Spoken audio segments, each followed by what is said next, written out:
আসসালামু আলাইকুম রহমতুল্লাহি ওয়া বারাকাতুহু।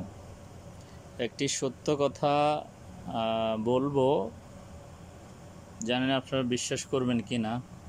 যদি সত্য গ্রহণে যদি ইচ্ছা থাকে তাহলে অবশ্যই গ্রহণ করবেন।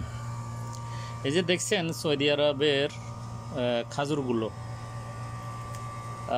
সুক্কারি খাজুর বলে।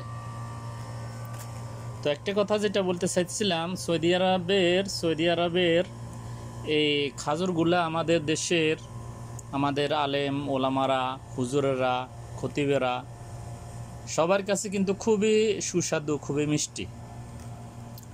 কিন্তু আল্লাহ তাআলার পক্ষ থেকে যে হেদায়েত এবং নূর, যেটা একটা মানুষের জন্য সবচেয়ে দামি এবং মূল্যবান, সেটা হলো তার ইসলাম, তার ঈমান, তার আকীদা, তার বিশ্বাস।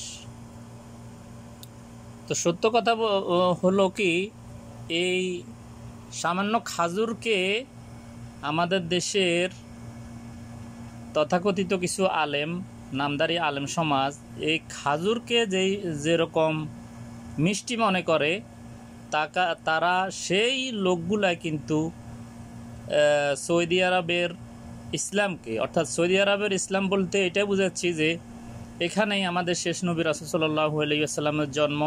তিনি এই দেশেই দাওয়াতি কাজ করছেন, এই দেশেই তিনি ইসলাম কায়েম করছেন এবং ইসলামের বিধি বিধান, চলাফেরা, মুআমালাত, ইবাদত সব কিছু এই দেশেই কিন্তু আল্লাহর তরফ থেকে নাজিল হয়েছে এবং এই দেশের মানুষ সেটা রাসূল সাল্লাল্লাহু আলাইহি ওয়াসাল্লাম বলার সাথে সাথে সেটা কিন্তু গ্রহণ করছেন। তো সেজন্য এখন পর্যন্ত এই একমাত্র সৌদি আরবে যেই পিওর ইসলামটাকে পালন করা হয় এবং যে ইসলামের দাওয়াত দেওয়া হয়, সেটা বিশুদ্ধতর ইসলামের দাওয়াত এই সৌদিতে দেওয়া হয়।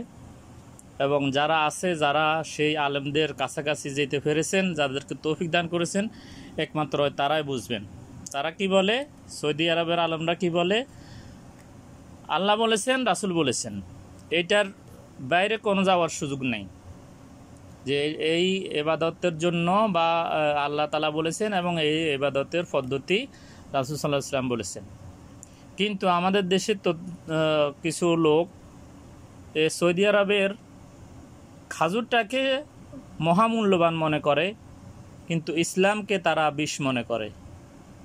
আল্লাহ তাআলা আমাদেরকে সঠিক ইসলাম জেনে আমল করার এবং সে অনুযায়ী সাধ্য অনুযায়ী অন্যদেরকে বলার তৌফিক দান করুন। আমিন।